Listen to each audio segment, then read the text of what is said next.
Welcome to the Salt Strong Fishing Podcast. Salt Strong has been helping saltwater anglers catch more fish in less time for 10 years and is now the largest and most trusted saltwater fishing community in America. If you want to catch more saltwater fish, then keep listening. If you want to speed up your fish catching results even faster, then join the private insider community at saltstrong.com. Here's your host, Joe Simons. Like diamonds.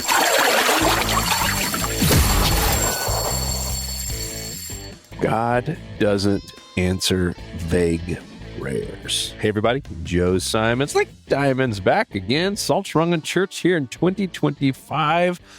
Man, I don't know how your year has been, but it seems like it's already going by crazy fast. It's just been a blur from holidays and a lot of people getting sick. I mean, half our office was sick. One of our kids got sick. Just a lot of craziness going on, but I'm still really, really pumped. We got some cool family goals, just being really laser focused and intentional about making sure we're all at the family table together. We've been really good at it. But I feel like around the holidays with kids out of school, we weren't as consistent. So like, all right, let's get back in a good routine of having the whole family around the table. We go around and talk about the best part of our day. Been doing that for a long, long time. That was the idea I got from a book called Life is Good. It was the two brothers who started the Life is Good brand, that t-shirt brand that turned into like $100 million a year brand. And they grew up in a very poor family and didn't have a dad around. And the mom really just instilled this, I guess, trend of positivity and always looking on the bright side of things. And they were in this one bedroom, really what most people would call a dump of an apartment with, multiple people in I'm talking one bedroom as in no actual bedrooms, just one room, kitchen, little area to sleep, like essentially a studio with multiple people, including two young, teenage boys. And instead of talking about and harping on all the negative things, like, hey, we're in this dump, we hardly have enough money to pay for the utility bills, she focused on the positive. And she says, all right, don't come to this table and sit down at dinner unless you come up with something good that happened. There's always something good. No matter how bad things are, there's always something good. And that really stuck with me. Out of all the books I've read, that was one of my favorite just parts. The book in general was good. It wasn't my top 5, but that one thing was definitely one of my top 5 things I took away from any book. So we've been doing it in our family, and it's cool. It makes sure that our kids and even Lauren and I are constantly during the day and throughout the day thinking, because my kids know I'm going to ask it every night at dinner. So they're constantly looking for something good to talk about, which is cool, right? Instead of harping on the bad things, because we all have bad days, but every day there's got to be at least one good thing. So anyhow, I share that with you to say that's been good. I love getting back in that routine. And we get some other just kind of cool family, goals. A lot of it's spending more time together. We're going to do some stuff this summer as well. Now that the kids are getting a little bit older, Jackson will be 10. So that's just an age is our youngest where we can actually do some stuff. But all that being said, those are my family updates. Thank you for listening. I want to talk about God doesn't answer vague prayers. And so last episode, we had an insider member who talked about an addiction he had with porn and with just lust in general. And offline, we were just chatting about things, and I was asking him about certain scripture of things that just really had a big impact in his life. And he said, "Man, one of the biggest things that ever impacted me was a sermon from another pastor, and his name's Matthew something. I wish I had written it down. I didn't. Actually, I did, and I can't find that piece of paper, but it was Matthew something, and it was a sermon. The whole sermon wasn't about this, but he said it. And he's like, as soon as this is Benjamin saying, as soon as I heard this pastor in this sermon say this, he's like, I couldn't get it in my head. And ever since then, I've been really, really praying super specific. So the sermon was, or at least part of the sermon was, that God doesn't answer vague prayers. And that was, to me, that was like, boom, got it. That makes complete sense. And then I started thinking about how I pray. how I pray for myself, for my kids, etc. Big, small, doesn't matter. And I'll be honest, most of my prayers were kind of vague in general. Um, I have some specific ones, but most of them were pretty vague. And the next morning, I kid you not, I'm reading my daily Bible. That is that Bible that for a year, if you just read it every day, it's about 15 or so minutes a day. You will have read the entire Bible. Really, really cool. Done it multiple times. Love it. And it starts, in January with the beginning of the Old Testament, New Testament, some Psalms, etc., and Proverbs. And so we're in Matthew, right? Because it's January here. And the actual verse that came up the very next morning. So this is already in my head. I love how God just puts stuff back in front of our view. So I'll read it to you. This is literally the next morning, the first thing I'm reading out of Matthew, and it says, "And behold, there were two blind men sitting by the roadside. And when they heard that Jesus was passing by, they cried out, 'Lord, have mercy on us, Son of David.'" Big prayer. "The crowd rebuked them, telling them to be silent. But they cried out again, 'Lord, have mercy on us, Son of David.' Jesus stopped, looked over at them, and he says, 'What do you want me to do for you?' AKA, be more specific. They said to him, 'Lord, let our eyes be opened.'" Once again, two blind men. "And Jesus, in pity, touched their eyes, and immediately they recovered their sight and they followed him." So to me, like, it hit me so hard. I was like, oh my gosh, these are two guys who were literally in this crowd, these two blind men, and they're screaming out, "Lord, have mercy on us." And that's to me, that's a vague prayer like I've been doing with my family. "Oh, Lord, have mercy on us, bless us, flood us with your favor." Not to say those are bad, but these two men were doing the same thing, right? They had God's attention, they had Jesus' attention, and they're saying, "Lord, have mercy on us, Son of David." They did it two times.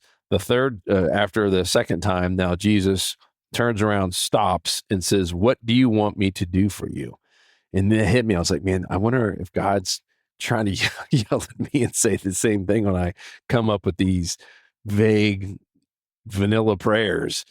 "Hey, Joe, shoot me straight. What do you want me to do for you?" Wow. And then the guy said, "Lord, let our eyes be open." And Jesus touched their eyes, and immediately they recovered. They were no longer blind. They had their sight, and they followed him. So Matthew again, this is another one. This is all back to back. It was really, really wild. Different day. "Truly, I tell you, if you have faith as small as a mustard seed, you can say this to the mountain, 'Move from here to there,' and it will move. Nothing will be impossible for you." Now, that's a combination of having faith, right? That's the mustard seed a lot of us have heard over the years, and probably growing up and going to church and Bible school and that kind of stuff. It's the faith, right? Is faith as small as a mustard seed? You can say to this mountain, "Move from here to there." But that is also a very specific prayer, right? You're not just saying, "Hey, I hope things get out of my way," or "I hope things go well for me." No, hey, mountain, move. I mean, that's a really, really specific prayer. If you think about it, mountain, you move from here to there. I don't know. So it hit me. And so I've really, really been dwelling on this quite a bit. And I'm realizing, as I said earlier, how many of my prayers are kind of vague, vanilla, even the ones I'm doing with my kids. So it circles back to the kids. One thing that we love doing every night at dinner is talking about something positive. The next thing is, as we put them to bed, just to say a little prayer.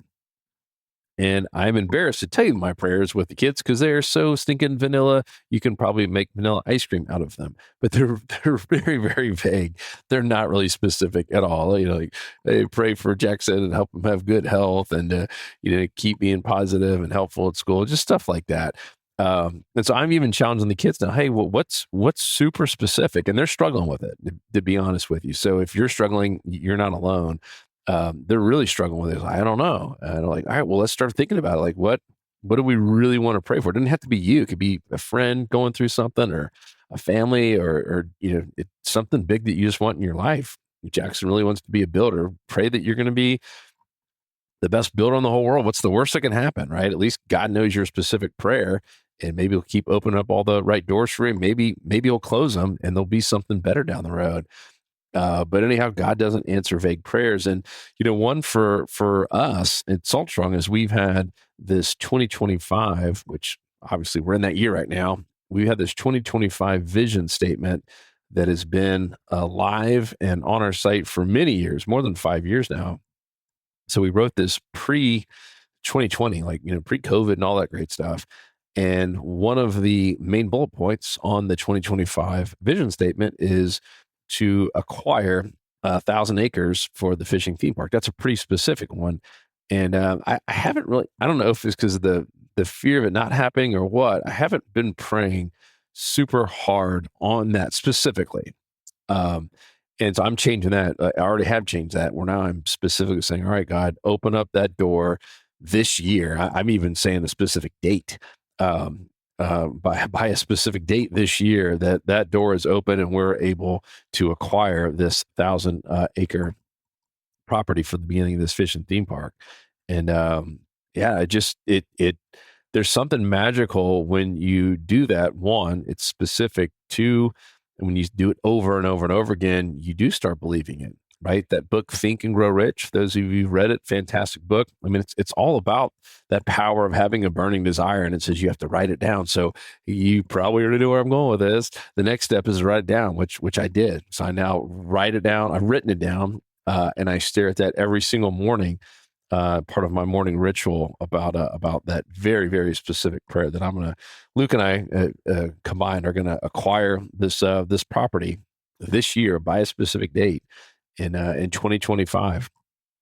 And I am just believing it and putting all my faith in God that'll happen. And so I don't know. I would ask you and kind of put it back on you. Are there certain things that you really, really desire and that you really, really need God's help with, whether it be a door open up or it could be pain going away, or it could be, someone or love is fighting through something. I mean, it could be from the fires out in LA right now. I mean, there's so many crazy things happening in this world right now on, a societal level. And then obviously, just a personal level. There's more people dealing with depression. There's more people dealing with anxiety. There's more people dealing with just that feeling of helplessness, hopelessness. It's crazy. I mean, I get emails constantly from both this podcast and even a couple of the videos that I've put out on YouTube, in particular about the anxiety and just the feelings of kind of being hopeless, where I've lost hope that, hey, this would never go away. And it is amazing, in a sad way, how many people are feeling that exact same way. And I remember that feeling so bad, and it kills me when I get those emails. Same point as I've shared, man, that molded me. That helped grow me really more than anything I ever had to go through. So I knew I had to go through that chapter to grow. I know I had to get through that chapter and kind of see the light in the tunnel before things would not just get better, but get great. And to the point that I could help and teach others. I mean, that's a really, really special moment when you go through something and then you can share your story. You can share your pains or addictions or whatever it might be with others to help lift them up when they're down in the dumps or in a rut or whatever it might be. So all that being said, I am going super, super specific on my own prayers.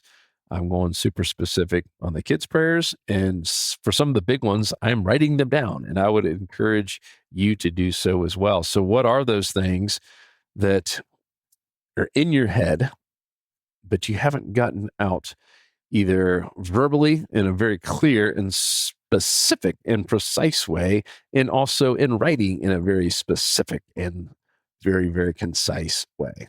So I'll challenge you to do it. Maybe that's the homework for today, if you will, is start praying, not just, in your head, but even out loud. Maybe go outside, do it. I'll be honest. I've done that there on the dock where I go many times and just kind of talk to God. And I'll just flat out say exactly what is on my mind. No more this vague stuff, right? And then writing it down. I really do believe there is something just unexplainable how the doors start opening and your subconscious mind takes over and really starts truly believing that once you write it down and start looking at it and staring at it every single day, it is wild. And even sharing it, if it's something you can share and you're bold enough to share it with someone, with a spouse or someone you love. I've done that in with the theme park thing. I got my wife praying over it, and Luke and his wife. So,